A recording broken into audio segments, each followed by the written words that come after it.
Il s'est moqué de moi parce que je n'avais pas de travail, puis je l'ai renvoyé lui et ses amis qui travaillaient pour mon entreprise.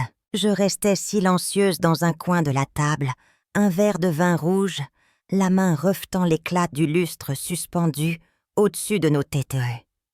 Les rires ressonnaient dans la pisse, le tintement des verres se mêlait aux remarques moqueuses et âcres.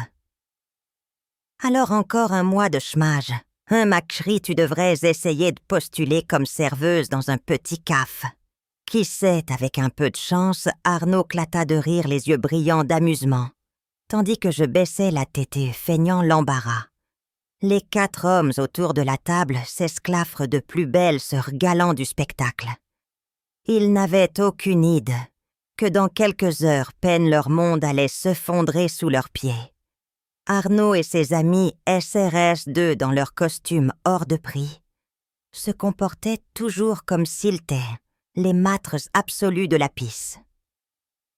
Ils étaient cadres dirigeants chez Lenoir Technologies, un fleuron du secteur numérique, dominant le marché. Une entreprise qu'ils pensaient avoir construite, développe et dirige. Ce qu'ils ignoraient c'est que la véritable fondatrice et stratège derrière tout cela, c'était moi. Je m'appelle l'Honoré Martin PDG et fondatrice de Lenoir Technologies, et je suis l'épouse d'Arnaud. Oui, la même femme qu'il venait de ridiculiser devant ses collègues pour amuser la galerie. Depuis 7 ans, j'entretenais cette fade. Lorsque Jaï rencontre Arnaud Jaï décide de mener une expérience au lieu de lui révéler que j'étais une femme d'affaires accomplie. Je lui ai dit que j'étais une consultante financière indépendante, en difficulté tant encore de trouver sa voie dans le secteur. Jaï loue un appartement modeste, conduit une voiture banale et adopte une attitude d'une humilité silencieuse. Au début, Arnaud semblait être un homme chaleureux et encourageant. Mais ce soutien ceste peu vaporesse l'instant où il a compris que je n'avais pas la carrière qu'il jugeait, digne d'orgueil du moins selon ses critres.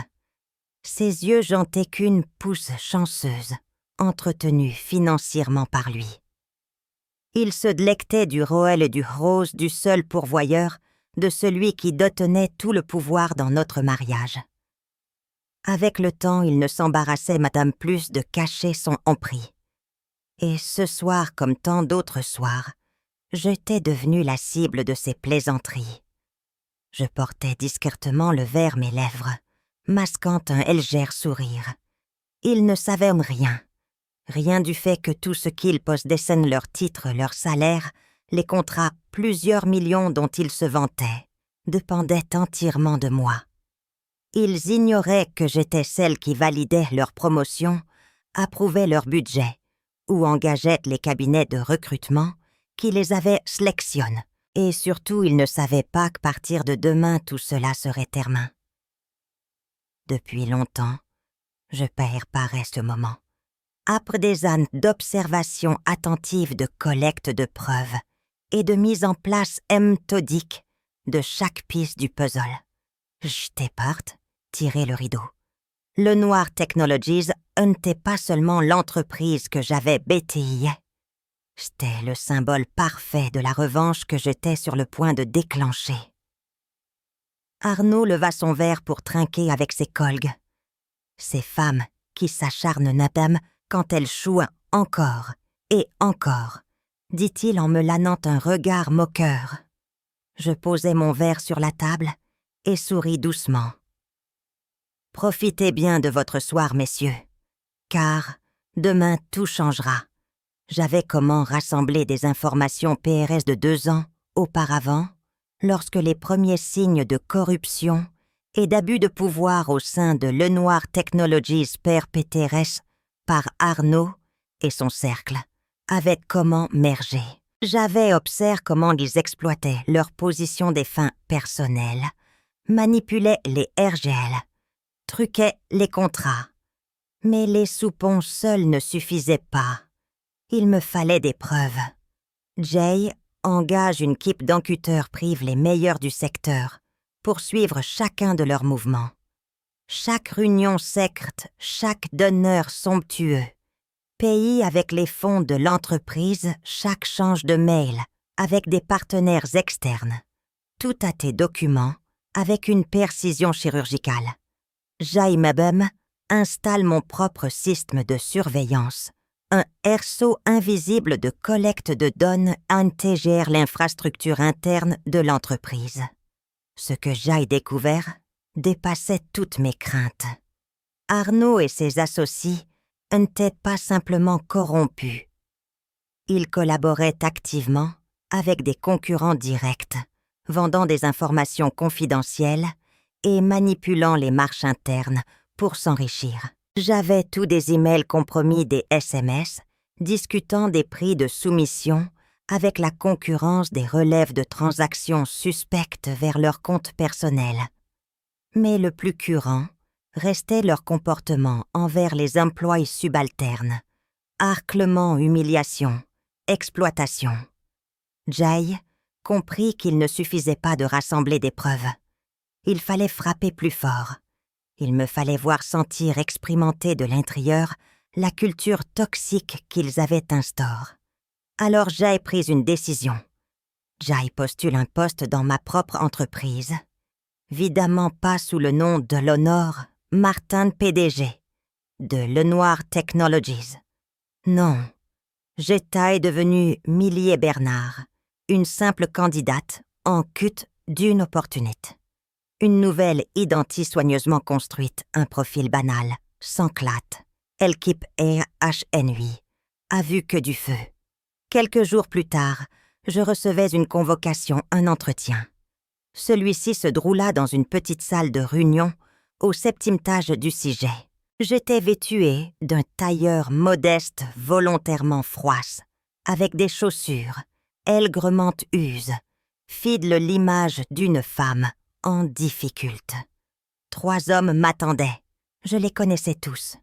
Les fidèles d'Arnaud, les mesdames qui m'avaient DJ prise lors de leur dernière prive. Vous êtes sans emploi depuis un certain temps, n'est-ce pas l'un à l'une d'eux, en feuilletant mon CV. Oui, j'essaie de trouver un poste adapté, répondis-je d'un ton volontairement timide. Malheureusement, reprit un autre en me scrutant de haut en bas, avec un sourire narquois. Le marché reste concurrentiel. Nous recevons des candidatures bien plus qualifiées. Leur décision est prise dès mon arrivée. Ils ne voyaient en moi qu'une femme ordinaire sans valeur. L'entretien dura exactement 15 minutes. Mais ils passèrent plus de la moitié se moquaient de moi plus que valuaient mes contenances. L'un d'eux se mit à m'écrire des messages pendant que je répondais. Je n'eus pas besoin de voir l'écran pour savoir qu'il écrivait Arnaud. Et comme prévu, les téléphones des 3 hommes vibrent l'unisson. « Tu te fous de moi » gloussa l'un d'eux, en regardant son cran. Je n'avais pas besoin de regarder. Je savais. Arnaud savait que j'étais elle, et il riait. J'étais habituée. Pourtant, je restais dans mon rôle. Je baissais la TTE et murmurais un discret merci lorsqu'ils me lancraient leur fausse promesse de me recontacter. Je quittais la piste sans un mot de plus. Je n'avais pas besoin d'un appel. Je n'avais pas besoin de leur validation. J'avais obtenu exactement ce que je voulais, une immersion directe dans leur système, leur emprise, leur suffisance, leur culture. Ils pensaient contrôler tout. Ils croyaient pouvoir continuer manipuler, humilier, craser. Mais demain, tout allait changer. Demain, je ne serai plus Millie Bernard, la femme en quête d'un emploi. Demain, je franchirai cette porte non plus comme une simple postulante, mais comme la fondatrice et PDG de Lenoir Technologies. Et je ferai ce qu'ils n'auraient jamais vu venir. Je mettrai fin à tout. Le lendemain matin, j'arrivais plus tétée que d'habitude au sujet de Lenoir Technologies. Mais cette fois, je n'entrais pas par l'arrière, comme une postulante d'essai près. Je franchis l'entrée principale traversant le vaste hall où les emplois pressaient, me saluait poliment sans deviner qui j'étais. Peu importe. Après qu'aujourd'hui, il ne m'oublierait jamais. Dans la grande salle du conseil, tout est PR. Les actionnaires avaient té convoque l'équipe exécutive, té présente, et derrière moi, sur l'immense cran chaque preuve, té porte très exposée. Je n'avais pas besoin de grands discours. Les éléments que j'avais réunis depuis 2 ans parleraient d'eux-mêmes. La porte s'ouvrit brusquement. Arnaud entra avec ses 4 plus proches collègues, leur visage toujours marqué par leur suffisance. Pour eux, cette réunion n'était qu'un rapport financier de plus, une formalité où ils s'attendaient à très en sens pour leurs prétendus exploits. Ils ignoraient que ce serait leur dernière apparition dans cette salle, en tant qu'hommes de pouvoir. Assise en bout de table calme et impassible, je regardais Arnaud s'installer sa place habituelle, celle de vice-président dont il était si fier. Mais il me vit. Son sourire vacilla. Sa voix trembla. Ses yeux parcouraient la piste, cherchant des promènes des réponses. Pourquoi sa femme sans emploi assistait-elle à une réunion de direction? Personne ne lui apporta de clarification. Je posai ma main sur le dossier paix devant moi, ma voix denue de toute trace de la fausse modestie qu'il avait entendue pendant 8 ans. « Assieds-toi, Arnaud. Toi et tes amis allez vouloir coûter ce que j'aille dire. » Je vis LH citation dans ses yeux. Il ne comprenait pas encore qu'il se tenait au bord du précipice. Mais il obéit tout comme les 4 autres mal laises sur leur sige. Avant de commencer, repris-je en le regardant droit dans les yeux. Chaque mot pèse, permettez-moi de me représenter officiellement. Je suis Léonore Martin, fondatrice et PDG de Lenoir Technologies. Un silence glacial s'installa dans la salle. Le choc laissa place à la panique. Arnaud semblait avoir oublié comment respirer ses collègues, plirent d'un déco des perles de sueur apparaissant sur leur front. Mais je continuais. Je pressai un bouton et l'écran derrière moi s'anima. Devant eux de filettes documents e-mail, SMS, enregistrements, vidéos et audio. Chaque preuve de leur corruption des informations confidentielles divulgue du harcèlement interne des contrats trucs. Depuis 2 ans, j'ai discrètement recueilli des preuves de vos malversations. Déclarai-je le ton froid et assure chaque transaction illégale, chaque dépense personnelle, de joie chaque change avec nos concurrents, comme vos conversations soi-disant privent tout et elles. Je jetai un coup d'île Arnaud, le regard figue incapable d'avaler sa salive. Et ne t'inquiète pas, Arnaud, je n'ai pas oublié toutes les fois où tu m'as humilié devant tout le monde. Sa bouche s'ouvrit, mais aucun mot ne sortit. Vous vous croyez intouchable, mais seulement parce que je vous ai laissé le croire. Je me levai tournant mon regard vers les actionnaires. Ma voix dominait la salle. J'aille suffisamment de preuves pour alerter l'AMF, la justice, et lancer une enquête fédérale. Mais avant cela, j'aille une formalité. Ergleir. Je pris le paquet de documents de licenciement signés, chaque feuille avec une précision glaciale, puis les fis glisser vers Arnaud et ses sbires. Comptez de maintenant, vous êtes tous licenciés de Lenoir Technologies. Arnaud bondit de sa chaise, le visage rouge de rage et de peur. Tu n'as pas le droit, hurla-t-il. Je suis le vice-président Cest, moi, qui ai BTA cette botte. Tu n'as rien BTA du tout, le coupai-je ma voix tranchante. Cest moi, qui ai CR cette entreprise. Moi qui t'aille embauche. Moi qui t'ai laisse entrer dans ma vie. Et maintenant, c'est moi qui t'en chasse. Les portes de la salle s'ouvrirent. Les agents de Scurit entrepora, escorter les ex-dirigeants hors du bâtiment. Arnaud recula le regard perdu. Il se tourna vers ses collègues gays, cherchant du soutien. Aucun ne répondit. Tous baissèrent la tête, fuyant son regard. Il était seul. Je rassemblai calmement les derniers documents. Vos affaires ont été en balle. Votre accès au système informatique est révoqué. Partez sans faire de cesse aîné où je vous humilie davantage. Arnaud tremblait mais ne trouva rien à répondre. Ils furent conduits, Aurore de la pisse. Je ne les suivis pas du regard. Depuis l'étage supérieur, je voyais DJ et une foule d'employés se rassembler dans le hall, observant travers les parois vitres. La nouvelle s'était répandue comme une trane de poudre. Le Noir Technologies venait de se libérer du poison qui le rongeait de l'intérieur. Il n'a fallu que quelques heures pour que l'information fasse la une. Les médias économiques s'enflamment avec des titres parlant de la purge monumentale chez Le Noir Technologies. Les réseaux sociaux exploseront, mesure que les internautes déterraient. Les agissements passent d'Arnaud et de ses acolytes révélant des dizaines de témoignages sur leur abus de pouvoir au sein de l'entreprise. Les appels des entreprises concurrentes commencent à affluer non pas pour recruter Arnaud ou ses collègues, mais pour s'assurer qu'ils ne seraient jamais associés leur nom. L'empire d'Arnaud se fondra morceau par morceau. Une semaine plus tard, j'appris que 3 de leurs épouses avaient demandé le divorce. Sans leur salaire ni leur statut, ils ne pouvaient plus maintenir leur train de vie luxueux. Arnaud, autrefois installé dans un bureau d'angle, avec vue panoramique sur Paris, travaillait désormais comme vendeur dans une petite boutique d'électronique en banlieue. Il ne pouvait plus marcher la tête haute.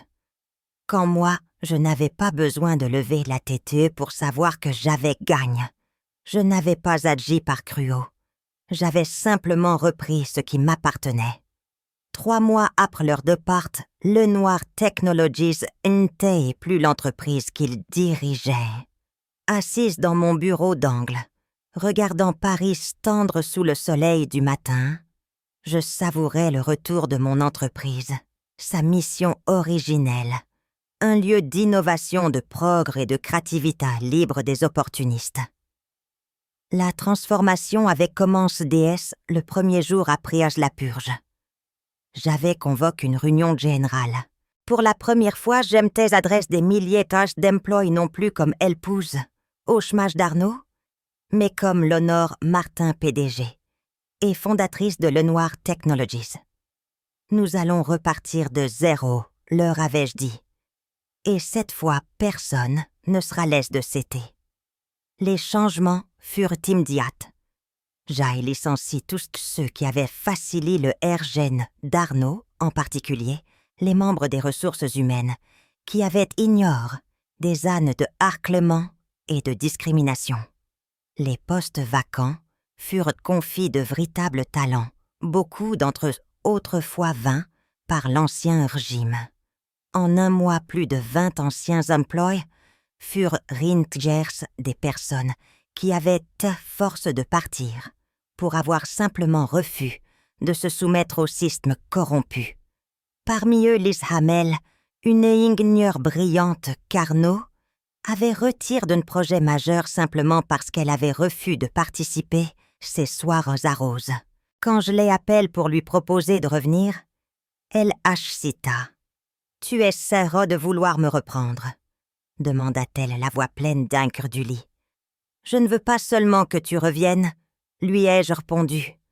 Je veux que tu prennes la tête de notre nouvelle équipe de recherche en IA. » Une semaine plus tard, Lisa franchissait de nouveau les portes de Le Noir Technologies, sans peur. La culture d'entreprise avait changé. Jai instaure de nouvelles politiques de transparence, mise en place un système de signalement anonyme pour que chacun puisse dénoncer les abus sans crainte de représailles. Tous les cadres supérieurs furent obligés de suivre des formations en TIC et en leadership. Mais je ne me suis pas arrêtée, nous avons lancé un programme de mentorat interne où les plus exprimants guident les nouveaux venus, au lieu de l'écraser comme Arnaud et ses collègues l'avaient fait. Tout emploi coupable de harcèlement ou d'abus de pouvoir était immédiatement sanctionné. L'ambiance changeait jour après jour. Les sourires réapparaissaient. Les réunions n'étaient plus remplies de regards condescendants ou de remarques passives agressives. Pour la première fois depuis des années, je pouvais marcher dans les couloirs sans ressentir l'oppression d'un climat toxique. Mesure que la culture interne se stabilisait, les résultats financiers de l'entreprise en reflétaient rapidement la transformation. En seulement 2 mois, Lenoir Technologies signa 3 contrats majeurs, dont l'une avec un grand groupe de TL Communications qui auparavant avait refusé toute collaboration avec nous cause de la réputation désastreuse qu'Arnaud avait laissé derrière lui. Mais dès que la nouvelle de la refonte complète de la direction CEST répandue, ce fut eux qui vinrent nier nous. Le cours de l'action bondit de 35% en 3 mois.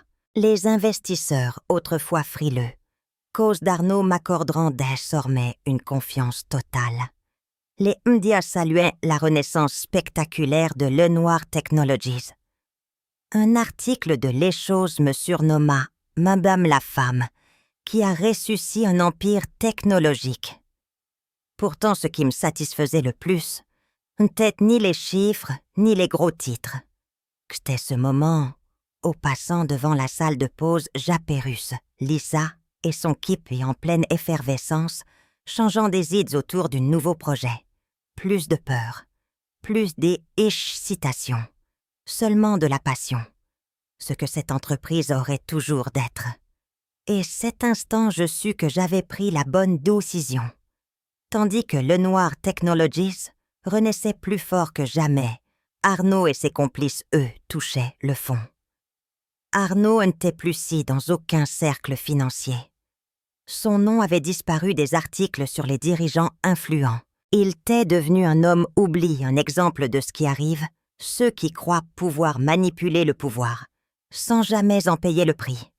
J'ai entendu dire qu'il travaillait désormais dans un petit magasin d'électronique de banlieue parisienne où personne ne se souciait du fait qu'il avait été vice-président d'une entreprise 1 milliard d'euros.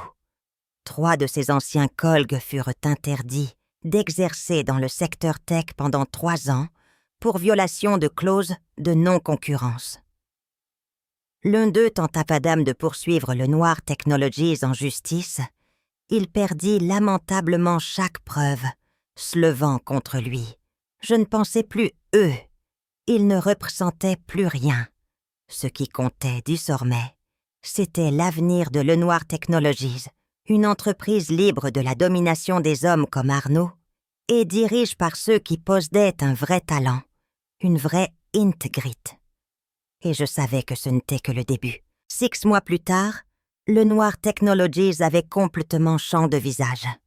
Je me tenais PKS de la fenêtre de mon bureau contemplant Paris, qui se tendait sous le ciel nocturne. Le siège de Lenoir brillait chaque tâche, anime par des centaines d'employés, travaillant avec une passion et une énergie renouvelle. Je pris une grande inspiration laissant la paix m'envahir, une paix que je n'avais pas ressentie depuis des années. En regardant en arrière ces 6 derniers mois, avait été un long parcours. Lenoir n'avait pas seulement survécu l'attente l'entreprise, en était sortie plus forte que jamais. Le cours de l'action s'était stabilisé, les bénéfices du dernier trimestre avaient été atteints un niveau record, et surtout la culture de travail avait radicalement changé. Fini les réunions sous tension, la peur d'être rabaillés ou exclus. Aujourd'hui, les employés pouvaient créer, évoluer, s'épanouir, sans jamais devoir se soumettre des hommes comme Arnaud. Je le voyais dans leurs yeux chaque fois que je parcourais les couloirs. Un changement profond, irréversible. Pourtant, ce n'était pas seulement la renaissance de Lenoir qui me procurait une telle satisfaction. C'était aussi la chute d'Arnaud, tout aussi significative. Je n'avais pas besoin de le chercher, les nouvelles me parvenaient d'elles-mêmes. Il était devenu un nom oublié dans les secrets financiers. Les grandes entreprises refusaient de l'approcher. Ceux qui l'avaient autrefois flatte, qui profitaient de son influence, lui tournaient désormais le dos. Plus personne ne voulait très associer un homme publiquement discrédit par sa propre entreprise. Il travaillait maintenant comme vendeur dans une enseigne d'électronique en périphérie de Lyon. Une clause contraignante de son contrat de licenciement l'interdisait d'exercer dans le secteur tech pendant 3 ans. On m'a raconté qu'il portait l'uniforme du magasin vendant des téléphones et des tablettes des clients, qui ne savaient madame pas qui il avait été. Une vieille amie m'a dit l'avoir croit. Arnaud avait perdu du poids. Son visage était creux, son regard vide. Fini les montres Rolex, les costumes sur mesure. Il avait tout perdu, sa carrière, sa réputation, sa richesse, sa femme. Cette dernière l'avait quitte 2 mois après le scandale. Elle n'avait pas support de passer du statut de femme d'un vice-président, celui de compagne d'un vendeur salarié-loge, dans un petit appartement. Elle avait pris tout ce qui restait sur ses comptes avant de demander le divorce. Arnaud s'était autrefois moque de moi, persuade que je n'arriverais rien. Et pourtant, aujourd'hui, je me tenais au sommet tandis que lui luttait pour simplement survivre ses journées. Mais je ne vivais plus dans le passe. Autrefois, je pensais que voir Arnaud toucher le fond m'apporterait une forme de plaisir. La vraie je me moquais de Sormet. La vengeance n'était plus mon moteur. Ce que j'avais fait n'était pas destin le détruire, que t'es pour rétablir la justice, pour ceux qui l'avaient crasse, et pour reconstruire ce que j'avais moi-même CR, avec mon intelligence, ma sueur et ma détermination. Il m'arrive encore certains soirs de rester seul dans mon bureau repensant tout ce qui cesse passe. Je me remords la première fois que Jacques croit Arnaud une poque, où je croyais encore qu'il était un homme bon. Je revois les moments où je me ferais sourire, alors qu'il faisait de moi la cible de ses moqueries cruelles. Je repense au jour où j'aille PNTR dans cette salle du conseil, où je me suis tenue face lui pour lui dévoiler toute la vrite. Mais aujourd'hui, tout cela ne m'appartient plus. Ce ne sont plus que des souvenirs. J'aille trop longtemps VCU dans l'ombre d'Arnaud, le laissant croire qu'il contrôlait ma vie. Mais ce temps est révolu. Désormais, je ne me consacre que l'avenir de Lenoir Technologies. L'entreprise se développe à un rythme impressionnant. Nous venons de signer un partenariat stratégique avec une société de logiciels de premier plan, ce qui nous permet d'étendre nos opérations à travers toute l'Europe. L'équipe de recherche en intelligence artificielle, dirige par Lisa Hamel, à 2 passes toutes les attentes. Elle est aujourd'hui l'une des figures les plus influentes de l'entreprise. J'ai également lancé un programme de mentorat spécialement destiné aux jeunes femmes qui veulent faire carrière dans la tech. Je sais trop bien combien de talents ont écarté, tout simplement parce qu'ils n'avaient pas le pouvoir de se défendre. Je ne laisserai plus jamais cela arriver. Lenoir Technologies ne sera pas seulement une entreprise prospère. Elle deviendra un symbole d'équité, d'innovation et de résistance face au silence impôt. Et je veillerai personnellement ce qu'il en soit toujours ainsi. Ce jour, je sortis de mon bureau et observais mes employés rire et discuter dans le couloir. Plus aucune peur, plus aucune pression. Plus personne ne se sentait oppressé par la corruption ou l'abus de pouvoir. Ce fut peu que je compris. La véritable revanche ne consiste pas à détruire les autres. C'est construire quelque chose de meilleur.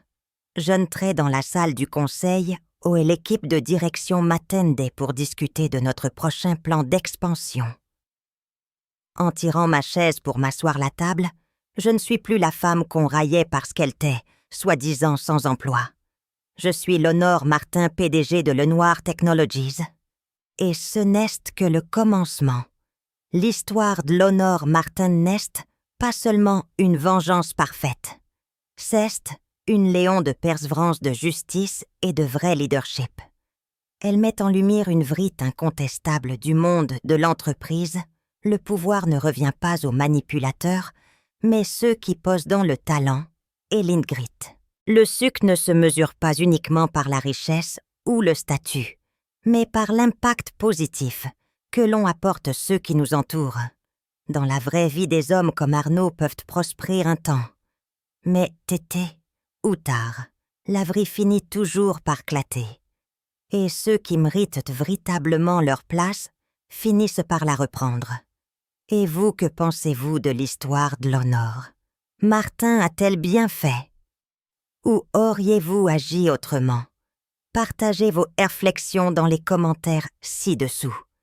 Et surtout, abonnez-vous la chaîne pour ne manquer aucune histoire poignante sur la vie, la famille et la justice.